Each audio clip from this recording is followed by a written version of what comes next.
If you want to know the techniques that actually work to get someone to change a behavior, particularly an addictive behavior, or really any behavior for that matter, this is the video for you. We're going to talk about what works and what doesn't. And if you're watching this video and you're already in recovery, totally feel free to weigh in. Do you agree or do you disagree? Because I'm guessing you've been there, and before you got in recovery, you had family who tried all different kind of stuff. Even if you're not in recovery, that yet you still probably know what's not helpful, right? So you guys weigh in on it, and let's have a conversation about it. All right, today we're actually going to be focusing on the craft method. That's CRAFT. Now, you got to be careful because if you Google that, then you're just going to get a bunch of like arts and crafts pages, which are kind of cool too. But this is Community Reinforcement and Family Training Program. It's actually a program designed specifically to help family members who have an addicted loved one get through the process. It does several things, actually. Not only that it helps you to motivate your loved one to get help, but it helps you to learn how to take care of yourself. It's helpful before someone goes into treatment. It's helpful while someone's in treatment or after someone gets out of treatment, or even if your loved one never even goes to treatment. The craft method is really going to help you understand which techniques work, which techniques don't work, and how you're going to get the sanity back into the family unit. Because regardless of what happens in the end, you got to get the family, the sanity back in place pronto, because otherwise you've got chaos in your life and the addiction is running their life, your life, the whole family, and everything else. And as most of you know watching this channel is all about how to get your life and your family back on track from addiction and get back out there and live the life you want to live. And these techniques are a big part of that. Now, we're going to talk about what works, but let me just go over what doesn't work, just as a good reminder. I know you guys have been watching me for a while. You already know this, but we need to hear it again, right? Here's what doesn't work. Punishment doesn't work. You know why punishment doesn't work? Because it just makes the person mad and they don't learn a lesson from it. They just get mad at you and they think about how unfair, mean, and terrible it is, and it's not right, and poor me, right? That's all they're going to think. They don't learn the lesson from punishment. Now, punishment is different than consequences. I do have videos about that. I'm not going to go into that here, but punishment, which is you did something I don't approve of, and I'm going to lay down, some kind of negative reinforcement for that. Not helpful. Yelling, nagging, begging, preaching, threatening, none of those things work either. Those things, and let me add a couple more. Let me add bargaining and controlling, or attempting to control, to that list. Those things are emotional reactions that are totally valid emotional reactions that you could have as a family member. It's completely understandable why you would feel those feelings and why you would have the impulse to do those things. But again, they're emotional reactions. They're not strategy, right? It's an urge we have when we feel something. It comes from the emotional part of our brain, not the thinking part of our brain. Now, this next one I'm going to add in that is also under the category of doesn't work. It is a strategy. This is not an emotional reaction, but it's not a good strategy. It doesn't work. And a lot of addiction counselors and people would disagree with me out there, and that's totally cool. You can do that, but my experience, it doesn't work. And that is creating any kind of like home contract. I see this all the time. Families want to create a home contract with their teenager, young adult, or spouses want to create a home contract for the person coming out of treatment. And it's this outline thing that you sort of create.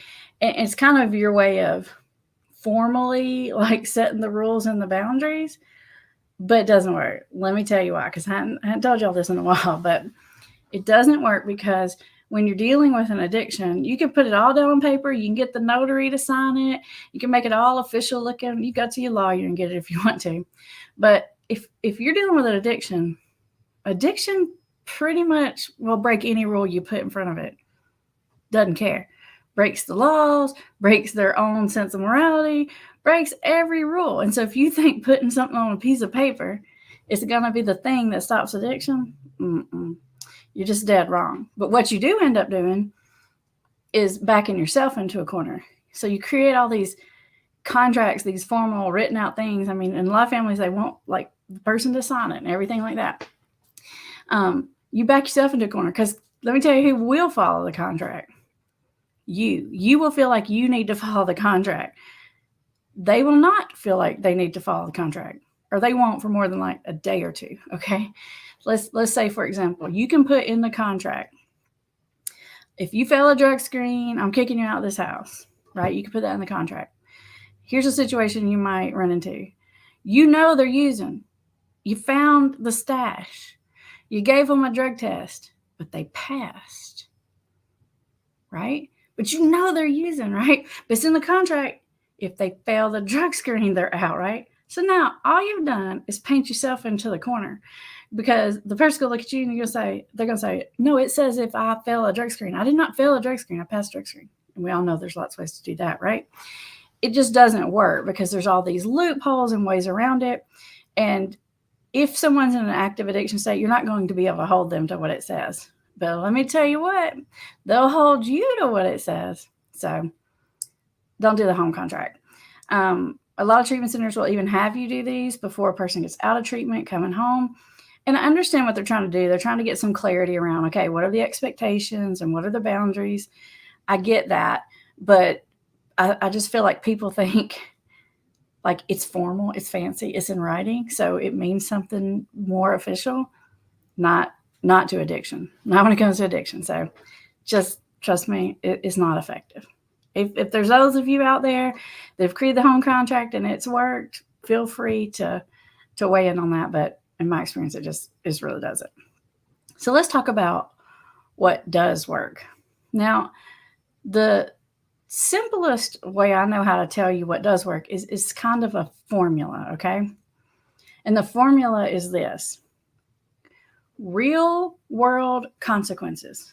Now, real world consequences is what happens naturally to the person because of their behavior, not what you do to the person because of their behavior, right? This is an important difference. If somebody goes out and fails their classes because they're using substances, that is a consequence. If someone goes out and fails their classes because they're using substances and then you put a punishment on top of it, that is punishment. And the punishment actually gets in the way of the person feeling bad because they failed the classes. Because once you put the punishment on them, it's all they can think about is being mad. It's like when someone yells at you, it makes you immediately defensive, even if they're right. We don't want to be yelled at and we don't want to be punished. And that's just human nature. If you're over 2, it counts. Okay. So consequences, it's the things, it's the messes that they make. If you leave the consequences there, and at the same time, this is the tricky part, you have healthy boundaries for yourself. And one more thing, empathy. If you put those 3 things together, that is a formula that actually will get someone to change. In fact, I talked to another guy just this week. This happens pretty regularly, but it always just makes my heart happy and warm when it does. I had another one this week, and this guy said, I said, like, why are you making this appointment? Why am I talking to you or whatever? And he says, well, my wife, she thinks she's great. And I was like, well, that's good. I like it when people think I'm great or whatever. And he says, no, she's been watching you. Like, she watches all your videos. She's made me watch some.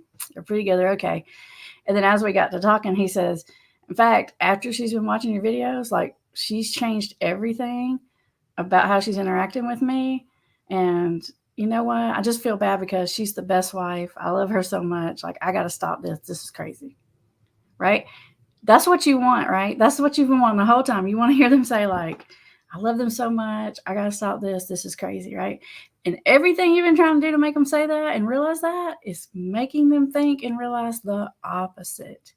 In fact, a lot of times, once people get to me and like their spouse or their parent has sort of got to the end point and they've laid down that's it. I can't take it anymore. You're choosing that over us. And, I'm going to divorce you or I'm going to throw you out or whatever. At that point, guess what the person's thinking? I choose the drug because they're so upset with you. And so the threat of me or the substance it's not an effective threat because, like I said, it just makes the person defensive. But when you can change the way you interact with the person, it's going to do a lot of things. First and foremost, it's going to reduce the chaos. It's going to reduce the fighting part of the chaos. And the relationship is going to be better immediately. Even if the substance is still going, the relationship's going to be better immediately. They are going to feel better about you immediately. And guess what? You are going to feel better about you. Because even though we get mad, totally valid and warranted mad, I'm agreeing with that.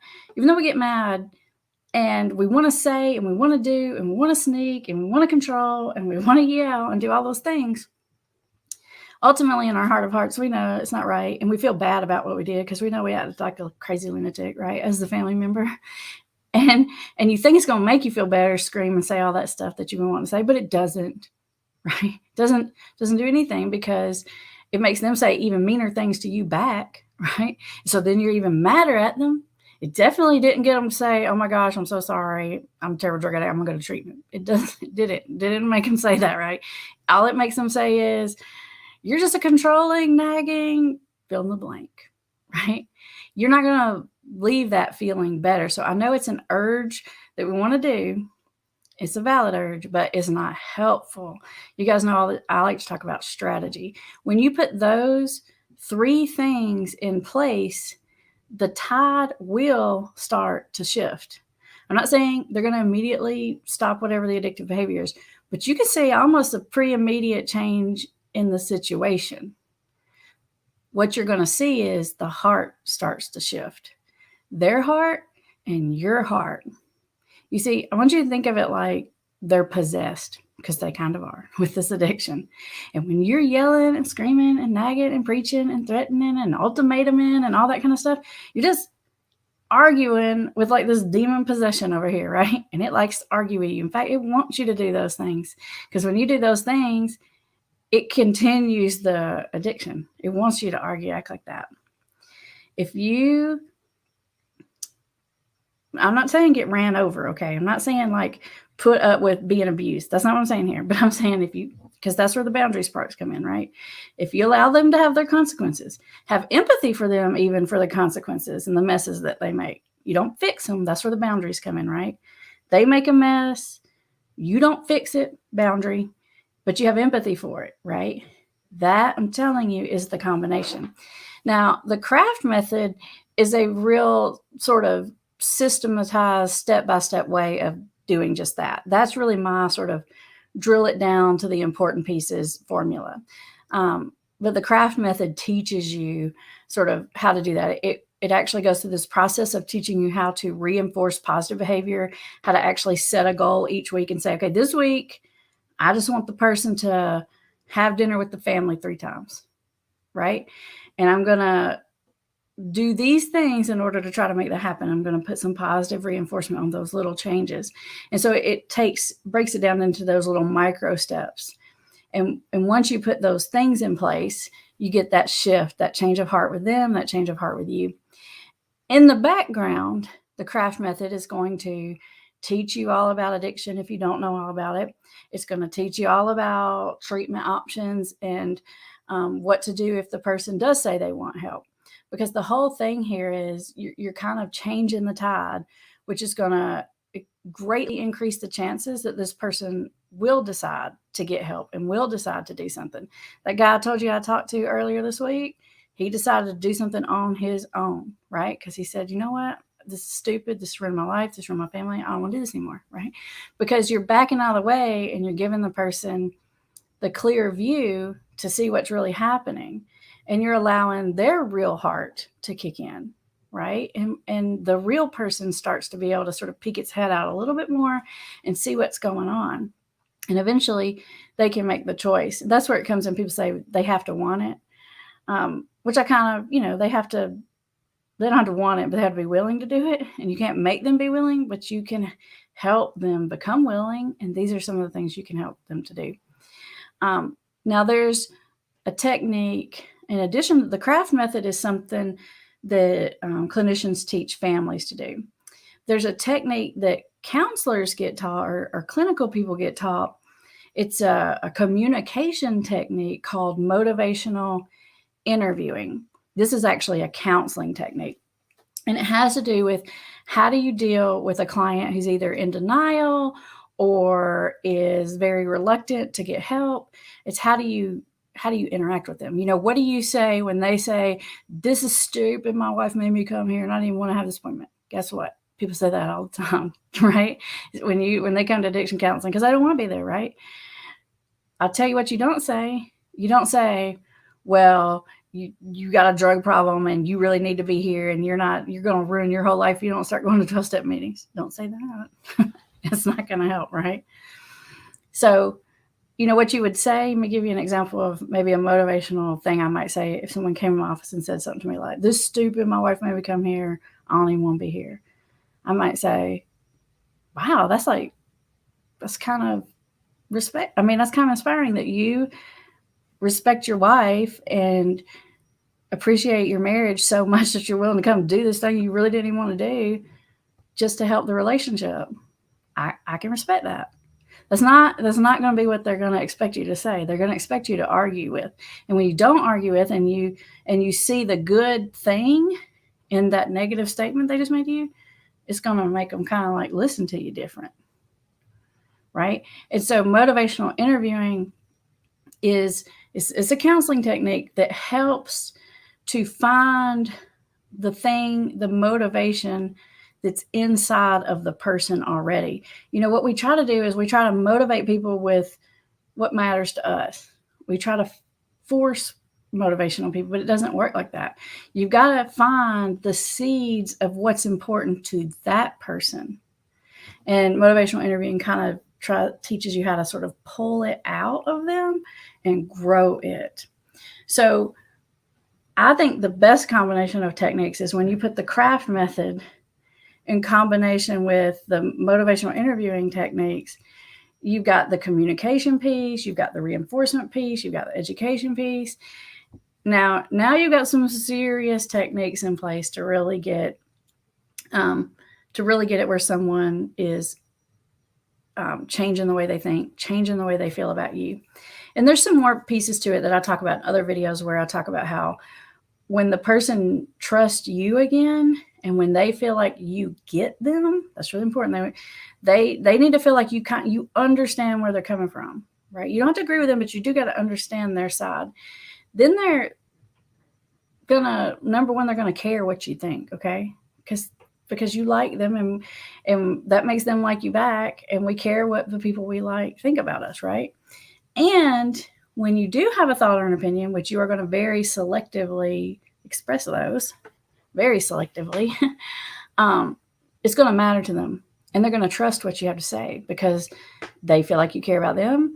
They respect you. They feel like you respect them. And they feel like you get their situation. That is very, very important. I would never make a suggestion to a client of mine until I had spent thoroughly enough time with them that they feel like, okay, she understands me. She gets my point of view. She knows where I'm coming from. And she understands most of the pieces of this puzzle, right? Because if someone comes in and I start telling them what to do, but I don't even have the puzzle pieces, they're like, you don't know me, right? Like, that's what anybody would be like. Of course they are. No one likes that. So you got to put the time and energy in. I call it building credit. It's like building credit at the bank, which you can then use later when you need it. Okay. Have any of you used the craft method? I know we have a lot of like clinicians actually that watch this channel, a lot of like peer recovery specialists, recovery coach, even counselors. Do you guys use motivational interviewing techniques? These are actually the two main pieces. There's some other pieces, but these are the two main pieces that we teach inside of our online course for family members called the Invisible Intervention, which it breaks these things down for you and shows you how to do the craft method, the motivational interviewing, and then adds in all the other pieces that you need as well. And I did put the link in the description in case anyone is interested in learning about that. I think I forgot to put a link because I do have a free thing where you can watch a motivational interviewing session. And after the video, I'll remember to come back and put that in there for you too, because that's interesting, because maybe you want to see it in action. You want to see what it looks like. It's so simple. You're thinking the craft method in motivational interview is simple. It's basic common sense. Positively reinforce people for making good choices, right? Don't argue with people. These are just common things that if we stop and think about it, we're like, well, yeah, that sounds right. I bet that does work, right? Because it's what we know works in general. It's just because it's simple doesn't mean it's easy. It's not easy because it requires you to get control of all the emotions you're having and all the thoughts you're having and all the defensiveness you're having and the arguments that are going on in your head in order to do it. So the techniques are very simple. Anybody could do these techniques, right? The thing that makes them difficult is the getting emotional control. But one of the beautiful things about it is the more you use these techniques, the better the person responds to you, and the more naturally easier it is to like them and keep those emotions under control, right? Because they're responding to you better in a more positive way, and it makes you not feel so inflamed towards them. So it's really hard at first, but it kind of, once it gets some momentum, it's easier to keep going. And honestly, the techniques you learn through doing those things, they're just techniques that'll work on any situation, not just with addiction. Whether it's a coworker, your kid, a friend who's going through a hard time, and you're trying to kind of get them to maybe see something in their life they don't want to see. These are the techniques that work across the board. It's just interesting because these techniques came from research and people working with people that have addictions, because it's basically like a disorder of the motivation part of someone's brain. So you got to really understand motivation, how it happens, how to access it, and that kind of thing if you're going to get around addiction, because it's kind of it doesn't work the same way. It's just much harder to get to, I guess, is the case of it. Let's see who's with us. Let's see you guys' experience with that. Oh, and before I forget, I did put a link in the description too. If you want to know more about the craft method, you can get a book off Amazon called Beyond Addiction. I think I put the link to it. And that will also explain to you about the craft method. So I get a lot of questions about it. I've been getting a lot of requests to make another video about it. And so that's why we're talking about it. All right, let's see who's here with us. We got lots of people here. Hey, Linda and Sandra MC. Oh, I pressed the wrong button. Here we go. We're back.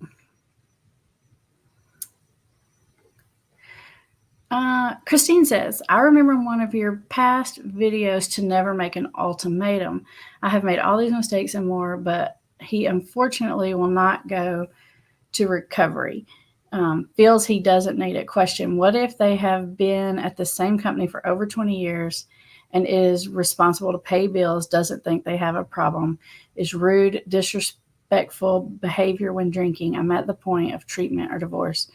How do you get them to understand they need help? Great question. There's a bunch of pieces of this, and I don't know if I can get to all these pieces, but I'm going to do the best I can, Christine. You're telling me a couple of things here.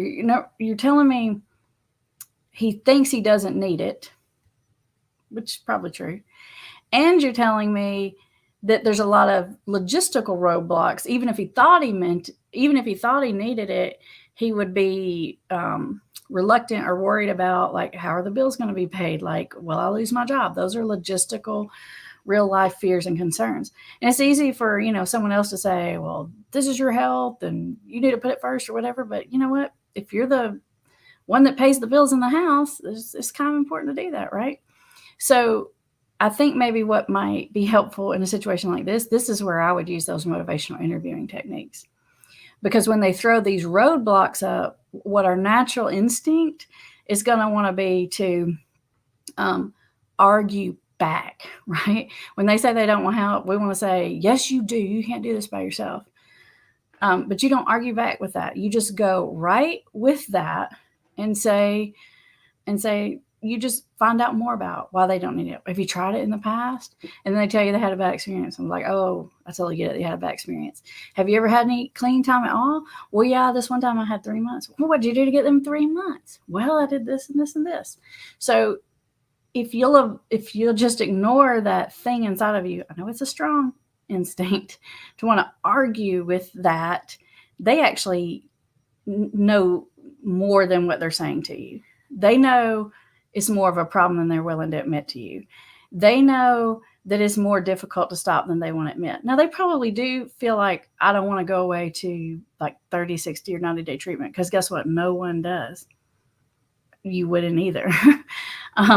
And those roadblocks or concerns, in a motivational interview, you would just say, so you're kind of worried that if you did go to treatment, who would pay the bills, right? Like, what's going to happen to your job? What if you lost your job?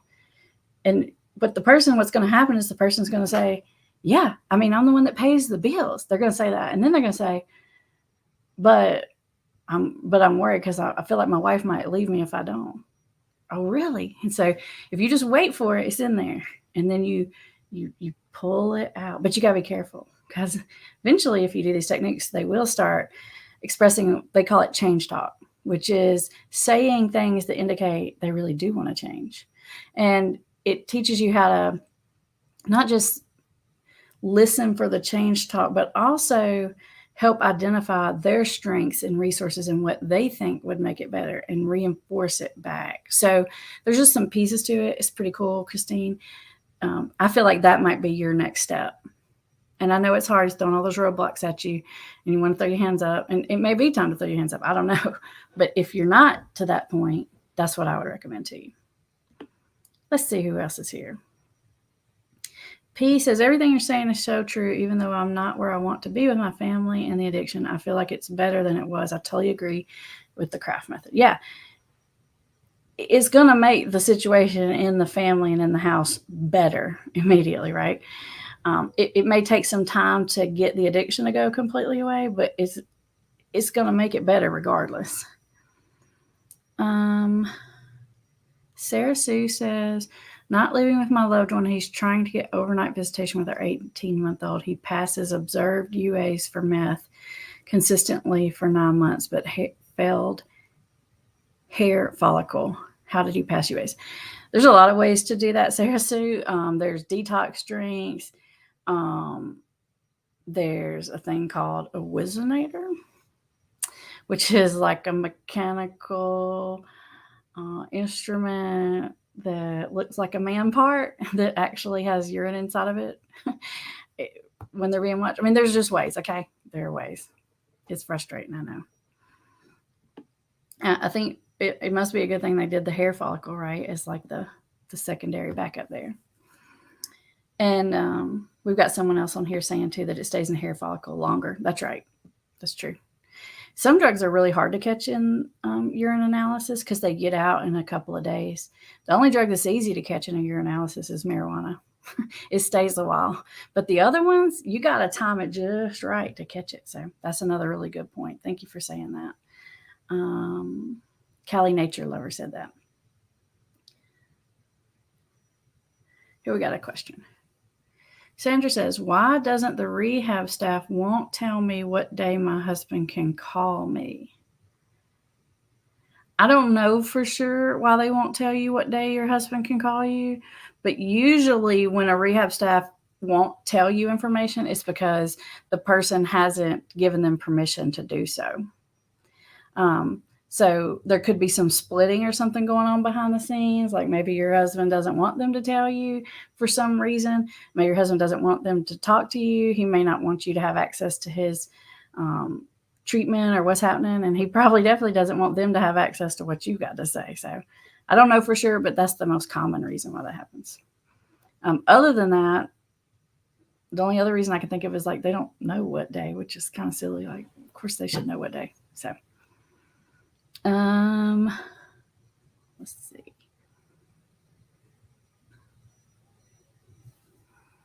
Sonia says, my husband became willing to get help when he saw a different reaction to his relapses. He said he saw the disappointment in my face.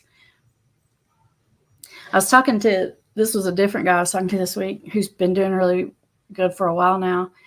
And I said, what do you think made the difference for you? What was the turning point? Because this is a real stubborn-headed mule kind of a guy, trust me. Like, I know we think they're all stubborn-headed, but let me tell you this one was, okay? I was there. He said, you know what? It was when they just sat me down and they said, not out of anger, not mean, just almost kind of like in this matter of fact way, I love you, but if this is going to keep going on, I just can't do this anymore. Just it was just the way it was said and the timing of it. He's like, that was the thing, right? Because I knew that was the truth, and I knew it wasn't fair. When you come at them and you're doing it all the other ways, then they just defend you, and I don't know, defend their point of view to you is what I meant to say. So, all right, that disappointment. It's kind of like when your parents would say, "I'm disappointed in you." It's like worse, right? If they say you're grounded for life, then all you can think of is how mad you are, right? Same concept. We know these things. These are real basic things that we know. We just forget because we get so emotional. We forget our good common sense, right? Joelle says, craft method is a game changer for us. We also did the invisible intervention, and the techniques from that course have been valuable. Our daughter is struggling, but we are better able to interact with her and take care of ourselves during the process. Love it. Perfect. That is exactly what it is supposed to do. Yes, yes. All right. Ashley says, I have used it and it is a godsend. It really made a difference with my significant other and helped us grow together. I was briefly taught about it in college. Were you? Were you in school, Ashley? Are you like a practitioner? Were you in school for that? Is that how you learned it? Because I didn't learn it in college. We only had one addiction course in the counseling program I went to, and they didn't teach the craft method. Luckily, I did learn about it later on in the course of other trainings and stuff like that. In fact, I think I actually first heard about it on some kind of HBO special. I'd never heard of it before. And this was like years ago. And I was like, what is that? And then I researched it, and that's how I learned about it. So learned it from HBO. All right. Maria says, I'm new at this addiction stuff. My boyfriend had a relapse, and my question is, an addict one day, will he be normal? Ooh, good question. There's a saying that you hear a lot, Maria, in recovery, and the saying is, once an addict, always an addict, but it's not as bad as it sounds. The reason that's a saying is because people definitely get better from addiction. And not only do they get better, they get a lot better. So people can and do get better every single day from addiction. I hate it when people put out all those ridiculous stats and say all those negative things, because it's not true. I see people get better all the time. He if he stops using, he'll be better than normal. He'll be better than normal. Now, but the important part is to remember that addiction is always in there. So the reason that's a recovery thing is because we want to make sure the person remembers, like, that addiction is still in there. It's in your brain. It's just in hibernation. Because otherwise the person starts thinking, oh, I can just drink normally, or I can just do a little bit of this or a little bit of that. And they want to be a normal person in that way. Like, I want to be able to normally manage my substance use. That kind of normal? No. But if they stay away from that, they'll be better than normal. So it's kind of like a yes and a no. Let's see here.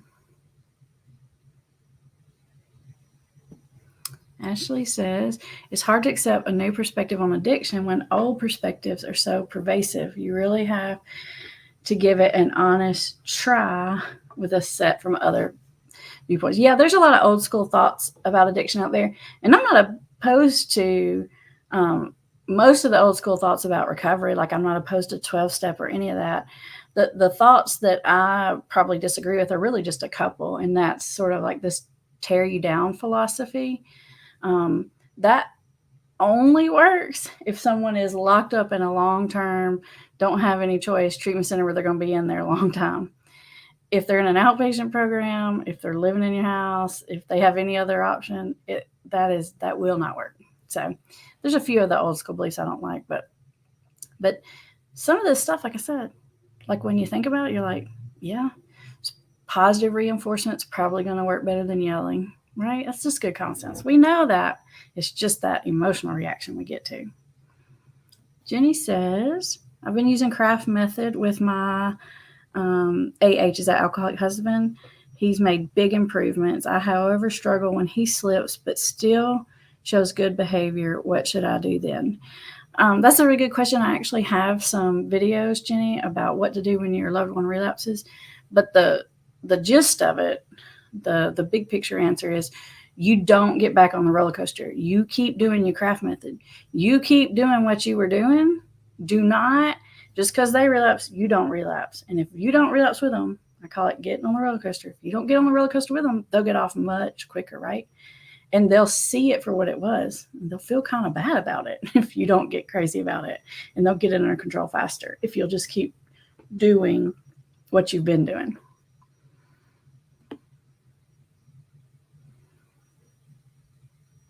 Hey, Carol, thank you so much for your kind words. Aren't you sweet?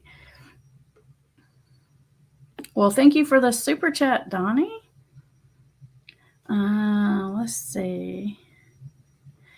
Emma says, I used to pass urine screens and be shocked because I had been using consistently. I like it. Emma's saying that she surprised herself when she passed those urine screens. It's not easy to catch most things in urine screens, to be honest with you. I actually still, even though that's the case when treatment programs I ran, I prefer to use the urine screens over the hair screens for a couple of reasons. One, it takes forever for them dang hair screens to come back. So it's like by the time they come back, it's like they're 2 months into a relapse or something. And secondly, in my experience, nothing ever shows in those hair screens. I've had people I know were actively using a lot, like they were telling me they were, and nothing shows in their hair screens. And they'll have that Emma response like, what the heck is clean or whatever? So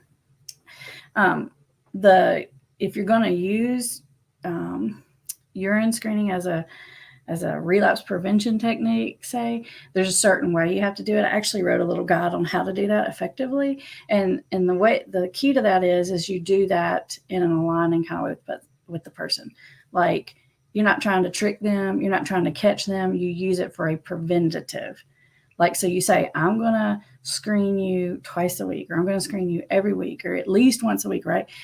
To help you make a choice not to do it. Not like, you acted sketchy yesterday, I'm accusing you of something, I want you to take the drug screen, because that's just going to cause a big fight, right? So there's a way to do it in a helpful, constructive way if you're going to do that kind of thing as a family. I know what you're talking about is probably like a treatment center, but if you're going to do that at home, because you can do it at home, you can buy home screens for relatively pretty inexpensive, actually. Thank you, everybody who is with us for today. I will put all those links for you in the description, and I will see you next time. Up next, I will put these other videos up here for you about the craft method. Bye, everyone.